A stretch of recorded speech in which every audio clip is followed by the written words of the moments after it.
ఉందా లేదా అన్నది గన గవర్నమెంట్లో ఉన్న పెద్దలు మానిటర్ చేసి ఉండింటే చాలు ఇటువంటి ఘటనలు మళ్ళీ పునరావృతం కాకుండా ఉండే పరిస్థితి ఉండేది.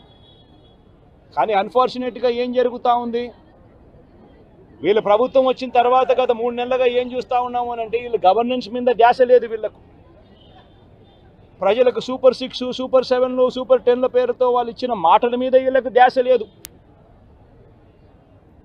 వీళ్ళ ధ్యాస అంతా రెడ్ బుక్ పరిపాలన, వీళ్ళ ధ్యాస అంతా రెడ్ బుక్ తెరచడము, ఎవరెవరికి కక్షలు ఉన్నాయో ఆ కక్షలు తీర్చుకునేదానికి గ్రీన్ సిగ్నల్ ఇవ్వడం. ఇది వీళ్ళ పరిపాలన మీద వీళ్ళ ధ్యాస.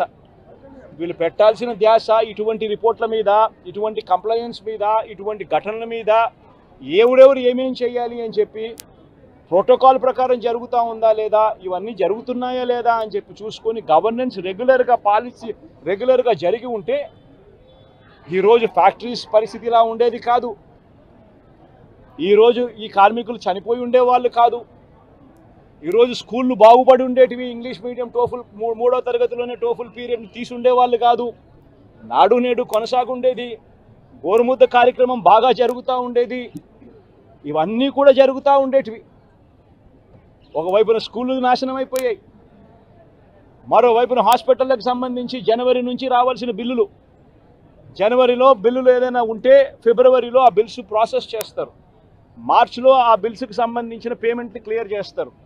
ఆరోగ్యశ్రీ నెట్వర్క్ హాస్పిటల్స్ సంబంధించి మార్చి 16వ తారీఖున కోడ్ వచ్చింది. ఇక అప్పటి నుంచి జనవరికి సంబంధించిన బిల్లులు పూర్తి జనవరికి సంబంధించినప్పటి నుంచి ఇప్పటిదాకా ఆరోగ్యశ్రీ బిల్లులు నెట్వర్క్ హాస్పిటల్లో ఇవ్వడం లేదు. ఆరోగ్యశ్రీ హాస్పిటల్కు బిల్లులు రావడం లేదు కాబట్టి ఏ పేషెంట్ అయినా హాస్పిటల్కి పోతే ఆ హాస్పిటల్లో ఆ పేషెంట్ డబ్బులు లేక కట్టలేని పరిస్థితిలో, పేషెంట్ అధ్వానమైన పరిస్థితిలో బతుకుతూ ఉన్నాడు. పట్టించుకునే నాతుడు లేడు. పిల్లలకు సంబంధించిన ఫీజు రీయింబర్స్మెంట్ అనే కార్యక్రమం గతంలో వైఎస్ఆర్సీపీ ఉన్నప్పుడు ఏ రకంగా జరిగేది? ప్రతి 3 నెలలకు ఒకసారి, ప్రతి త్రైమాసికం అయిపోయిన వెంటనే, ఆ త్రైమాసికం అయిపోయిన వెంటనే ఫీజు రీయింబర్స్మెంట్ కింద విద్యా దీవెన అన్నది ఆ తల్లుల ఖాతాల్లోకి జమ అయ్యేది. ఈరోజు 2 క్వార్టర్స్ అయిపోయాయి, 2 త్రైమాసికాలు అయిపోయాయి. జనవరి, ఫిబ్రవరి, మార్చు, ఏప్రిల్, మే, జూను. ఇప్పుడు 3వ త్రైమాసికం కూడా జూలై, ఆగస్ట్, సెప్టెంబర్ కూడా అయిపోవస్తూ ఉంది దాదాపుగా. ఇంతవరకు పిల్లలకు సంబంధించిన ఫీజు రీయింబర్స్మెంట్ బకాయిలు ఇంతవరకు రూపాయి కూడా ఇవ్వాల. పిల్లల్ని ఈరోజు కాలేజీలలో చేరేటప్పుడు కాలేజీ యాజమాన్యాలు ప్రభుత్వం ఎప్పుడు ఇస్తుందో తెలియదు, ఇస్తుందో లేదో తెలియదు, మీరు ఫీజులు కట్టాల్సిందే అని చెప్పి ఒకవైపున ఫీజులు డిమాండ్ చేస్తూ ఉన్నాయి కాలేజీ యాజమాన్యాలు, మరోవైపున పిల్లలకు సర్టిఫికెట్లు మేము మీరు ఫీజులు కట్టకపోతే అని చెప్పి ఫీజుల మీద పిల్లల మీద ఒత్తిడి తీసుకొస్తూ ఉన్నాయి కాలేజీలు. పట్టించుకునే పరిస్థితి లేదు. వ్యవసాయం ముమ్మరంగా సాగుతూ ఉంది. రైతులందరికీ కూడా పెట్టుబడి సహాయం కింద 20,000 రూపాయలని ఇస్తానన్నాడు. ఆ పెట్టుబడి సహాయం ఏమైందని రైతు అడుగుతూ ఉన్నాడు. గతంలో కనీసం 13,500 వచ్చేది. ఈరోజు పెట్టుబడి సహాయం కింద 20,000 ఇస్తానన్నాడు. ఇంతవరకు రూపాయి ఇలా పెట్టుబడి సహాయం పోయింది. రైతులకు సంబంధించి ఇన్సూరెన్స్ సొమ్ము, రైతులకు ఇంతకుముందు ఉచితంగా పంటల బీమా వచ్చే పరిస్థితి నుంచి ఆ ఉచితంగా కట్టాల్సిన పంటల బీమాకు సంబంధించి మామూలుగా ప్రతి సంవత్సరం ఏప్రిల్, మేలో ఆ ఇన్సూరెన్స్ ప్రీమియం కట్టాలి. 2023-24కు సంబంధించిన ఖరీఫ్కు సంబంధించిన ఇన్సూరెన్స్ సొమ్ము రావాలి అని అంటే 2024 ఏప్రిల్, మేలో ప్రభుత్వం డబ్బులు కడితే, ఆ మేలో ప్రభుత్వం డబ్బులు కడితే మ్యాచింగ్ గ్రాంట్ సెంట్రల్ గవర్నమెంట్ కూడా ఇచ్చి జూన్ మాసంలో ఇన్సూరెన్స్ సొమ్ము కూడా ప్రభుత్వం ప్రతి సంవత్సరం ఇస్తూ వచ్చింది. ఆ ప్రక్రియను పూర్తిగా నాశనం చేశారు.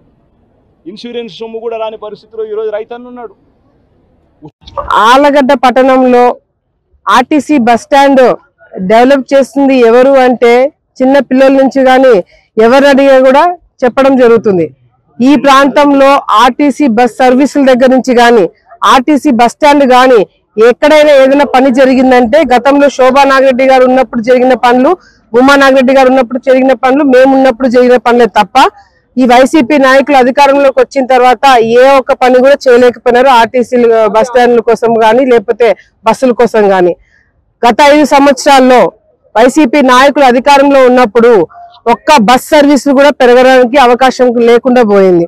ఉన్న సర్వీసులు గతంలో నేను మంత్రిగా ఉన్నప్పుడు కావచ్చు, శోభా నాగిరెడ్డి గారు ఉన్నప్పుడు కావచ్చు, అమ్మ ఆర్టీసీ చైర్మన్ గా ఉన్నప్పుడు ఎన్నో సర్వీసులు పెంచి ఈ ప్రాంతంలో కనెక్టివిటీ ప్రాబ్లం లేకుండా కూడా అన్ని గ్రామాల నుంచి కానీ అన్ని ప్రాంతాల నుంచి కానీ కనెక్టివిటీ అటు చెన్నై కానీ బెంగళూరు కానీ హైదరాబాద్ కానీ విజయవాడ కానీ అన్ని చోట్ల కూడా సర్వీసులు చాలా బాగా మెయింటైన్ చేయడం జరిగింది. కానీ వైసీపీ ప్రభుత్వం వచ్చిన తర్వాత ఉన్న సర్వీసులన్నీ తీసేయడం కాకుండా బస్సులు ఎటువంటి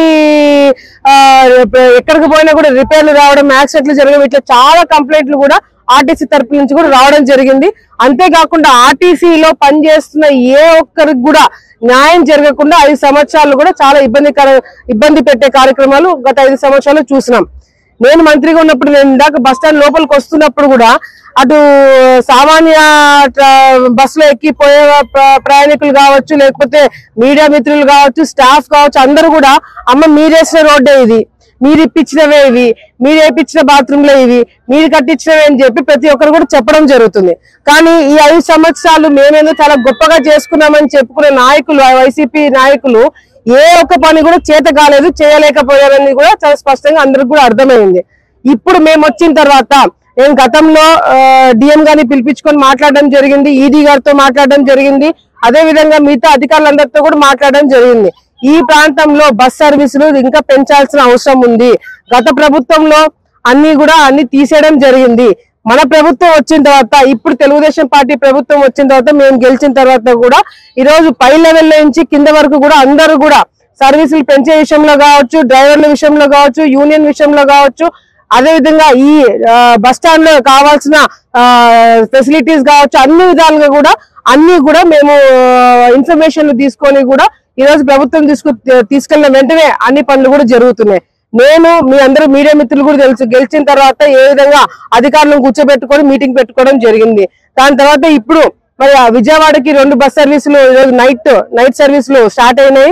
ఒక నైట్ సర్వీస్ హైదరాబాద్ కి స్టార్ట్ అవ్వడం జరిగింది. ఈ రోజే 3 కొత్త బస్సులు రావడం జరిగింది ఆళ్లగడ్డకి.